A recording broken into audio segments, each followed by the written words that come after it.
अब सोचिए, राघव चड्ढा, हरभजन सिंह, विक्रम साहनी, अशोक मित्तल, राजेंद्र गुप्ता और स्वाति मालीवाल, 6 नाम गिने मैंने, एक नाम मैंने छोड़ दिया है। जानते हैं क्यों छोड़ दिया है? क्योंकि वो नाम है संदीप पाठक का।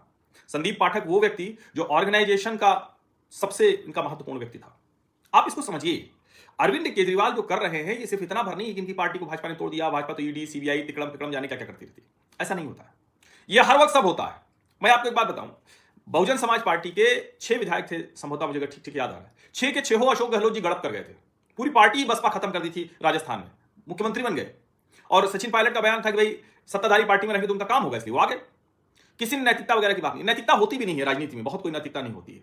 नैतिकता अगर होती तो उद्धव ठाकरे नैतिकता होते हुए चले जाते कांग्रेस के साथ, जिनको बाला साहब ठाकरे क्या क्या कहा करते थे। नैतिकता जैसी चीज नहीं होती है राजनीति में, सिर्फ और सिर्फ अपना। हाँ, भारतीय जनता पार्टी और कम्युनिस्ट पार्टियां ये विचारों पर चलती थी, लेकिन इनको भी जब सत्ता में होते हैं तो विचारों से इतर भी चाहिए।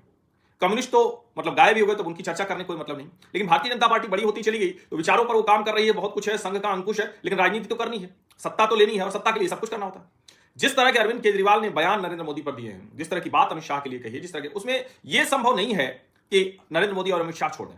नरेंद्र मोदी और अमित शाह इंदिरा गांधी की तरह बड़े क्रूर राजनीतिज्ञ हैं, वो छोड़ते नहीं है, वो हिसाब किताब बराबर करते हैं। अब जाहिर है कि ये जो संख्या है इससे सीधे 106 से 113 हो गई, जो भाजपा के सदस्यों की संख्या राज्यसभा में।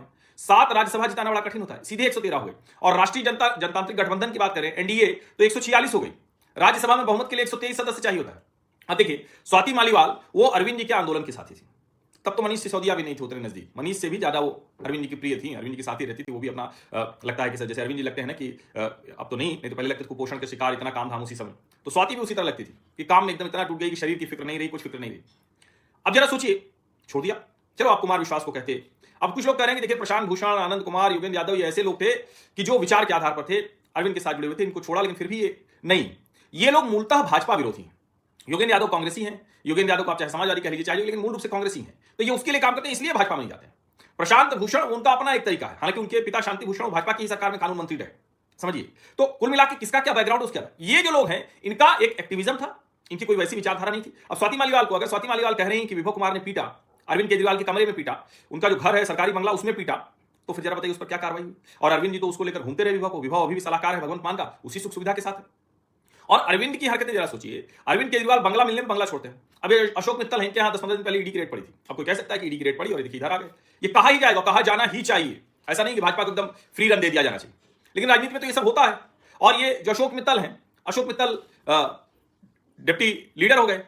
अब डिप्टी लीडर हो गया किसकी जगह, राघव चड्ढा की जगह, तो लीजिए दूसरा डिप्टी लीडर भी चला गया, ये भी बड़ा कमाल है। कुल मिलाकर अगर कहें तो जो अरविंद केजरीवाल जिस तरह की राजनीति कर रहे थे उसका जवाब उनको मिला।